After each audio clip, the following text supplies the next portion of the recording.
해루질을 하던 주민이 물에 빠져 숨지는 사고가 났습니다. 해경은 사고를 막기 위해 경광등을 설치하는 방안을 검토하고 있습니다. 지난 29일 고창군 상하면의 한 도로를 달리던 오토바이가 반사경을 들이받는 사고가 났습니다. 이 사고로 오토바이 운전자가 숨졌습니다. 노인의 치매 위험도가 무증상군보다 높다는 연구 결과가 나왔습니다. 기억력 저하 속도가 가장 빨랐고 치매로 가는 진행 위험이 무증상군보다 약 1.4배 높았습니다. 지난해 6월 전북에서 교통사고로 26명이 숨진 것으로 집계됐습니다. 전북경찰청은 고령 운전자와 치명률이 높은 이륜차, 화물차를 대상으로 단속을 강화할 계획입니다.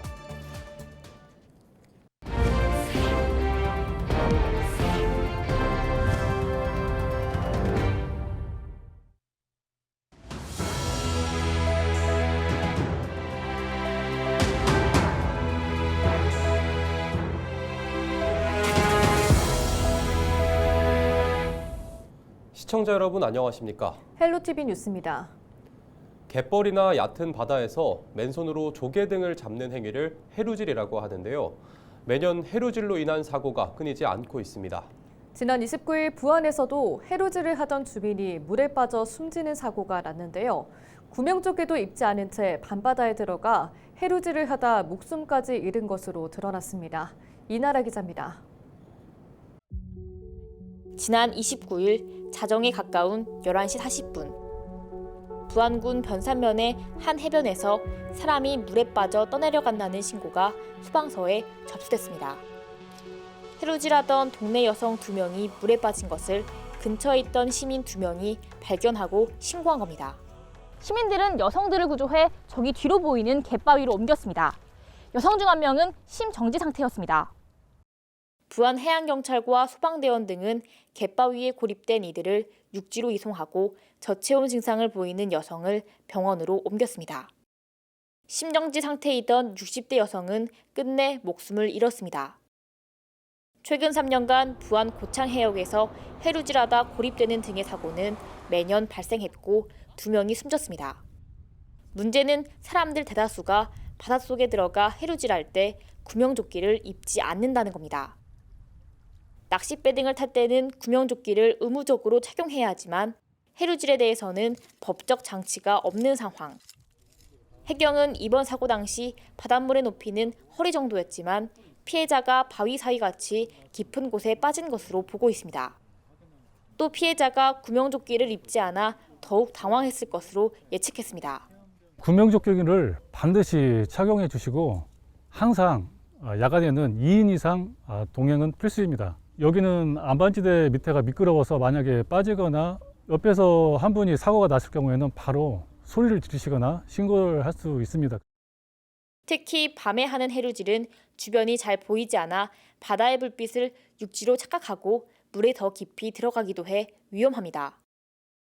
해경은 더 이상의 해루질 사고를 막기 위해 육지에 경광등을 설치하는 방안 등을 검토하고 있습니다. 헬로티비 뉴스 이나라입니다. 지난 29일 밤 8시 20분쯤 고창군 상하면의 한 도로를 달리던 오토바이가 반사경을 들이받는 사고가 났습니다. 이 사고로 40대 오토바이 운전자가 숨졌습니다. 경찰은 운전자가 우회전해야 하는 내리막도로에서 직진을 해 사고가 난 것으로 보고 정확한 사고 경위를 조사하고 있습니다. 우울함과 불안감을 느끼는 노인의 치매 위험도가 무증상군보다 높다는 연구 결과가 나왔습니다.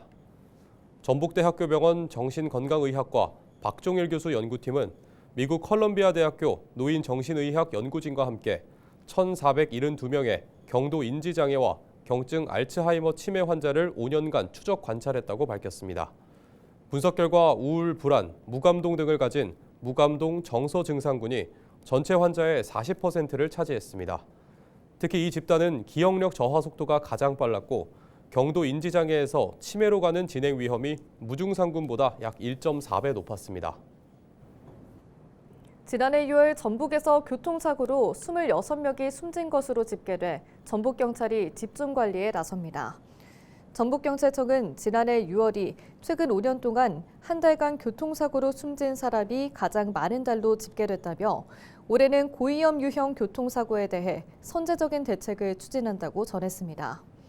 특히 고령 운전자와 치명률이 높은 이륜차, 화물차를 대상으로 안전수칙을 알리고 단속을 강화할 계획입니다. 순창군의 사전투표율이 전국에서 처음으로 50%를 넘었습니다. 중앙선거관리위원회에 따르면 사전투표 이틀째인 30일 오전 9시를 기준으로 전국 시군구 가운데 처음으로 50%를 돌파했습니다. 순창군은 관내 유권자 24,184명 가운데 50.72%에 해당하는 12,265명이 이 시간까지 투표한 것으로 파악됐습니다. 직전 대선에서는 전남 신안군이 최고 사전투표율 61.62%를 기록했습니다. 21대 대선의 사전투표가 모두 종료됐습니다. 이제 다음 달 3일 본투표만을 남겨두고 있는데요. 헬로티비 뉴스가 사전투표소에서 만난 유권자들에게 어떤 대통령을 바라는지 또 차기 대통령에게 기대하는 역할은 무엇인지 물었습니다. 청년들 문제가 상당히 좀 심각한 것 같아요. 저는 나이가 70이 넘었지만은 젊은이들에 대해서 일할 수 있는 기회, 또 여러 가지 연구하고 공부할 수 있는 기회를 좀 국가에서 많이 좀 도와줬으면 좋겠다, 그런 생각을 하고 있습니다.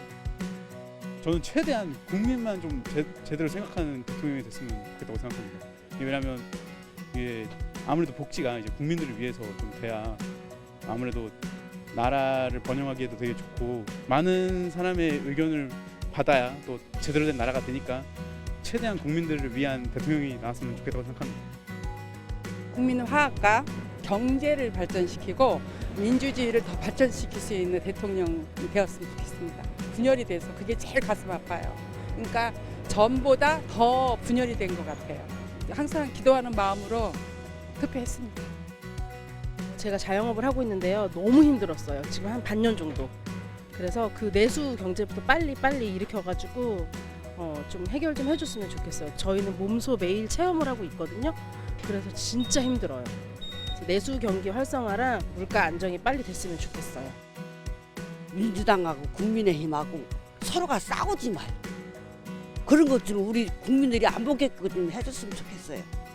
그리고 사회에서는 이제 범죄 없는 사회, 그런 것 좀 만들어 주시면 좋겠고, 우리 국민들이 지금 살기가 굉장히 어렵잖아요. 그래갖고 좀 그런 것도 좀 신경 좀 써주셨으면 좋겠습니다. 제일 중요한 건 경제고요. 소상공인들이 살기 힘들고 그러니까 그다음에 트럼프와 관계된 그런 걸 해결했으면 하는 생각이에요.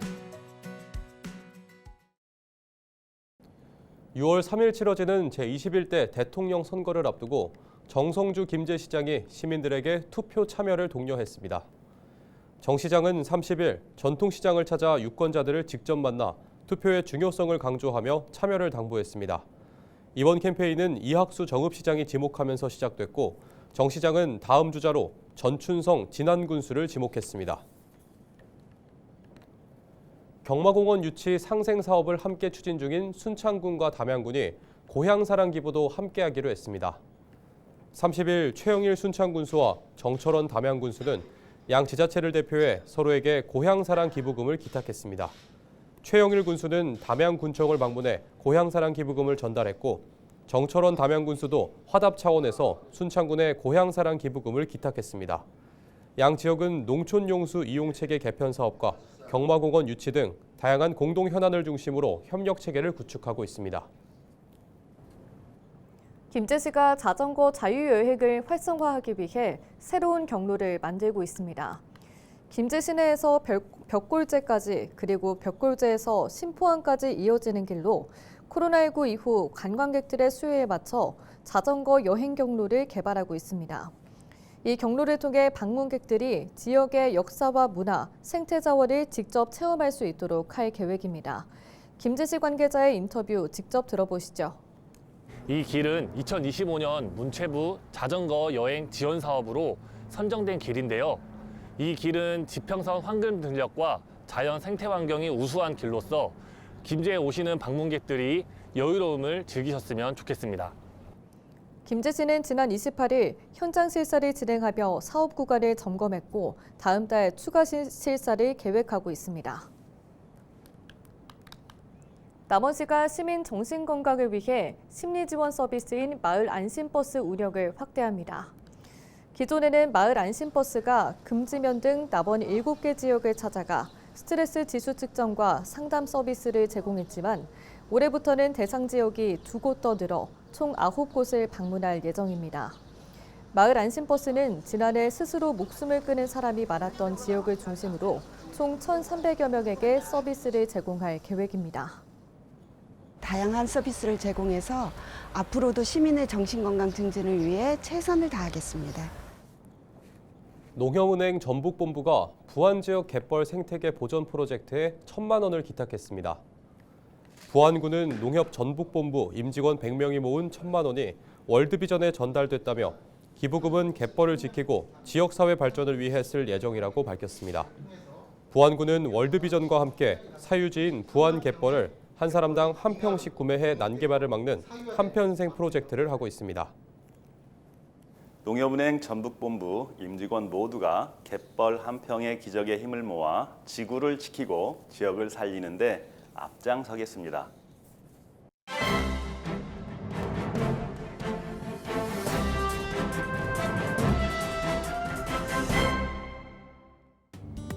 전북 도민일보 기사입니다.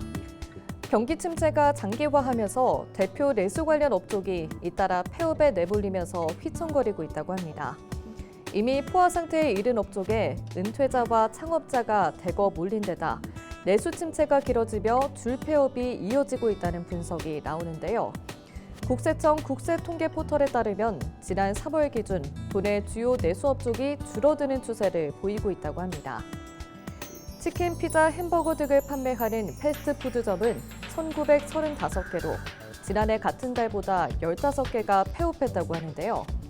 분식점의 경우 1,938개로 지난해 같은 달보다 79개가 사라졌고 호프주점은 780개로 지난해 같은 달 22개가 문을 닫았다고 합니다. 이처럼 경기 침체로 자영업자들의 비명이 점점 커지고 있지만 아이러니하게도 자기개발과 건강 관련 업종은 늘어나는 추세라는데요. 대표적인 자기관리 업종인 피부관리업은 2,184개로 지난해 같은 달 124개나 늘었습니다. 이는 도내 100대 생활업종 가운데 5손가락 아래 드는 수준이라고 신문은 전했습니다. 지금까지 신문 브리핑이었습니다.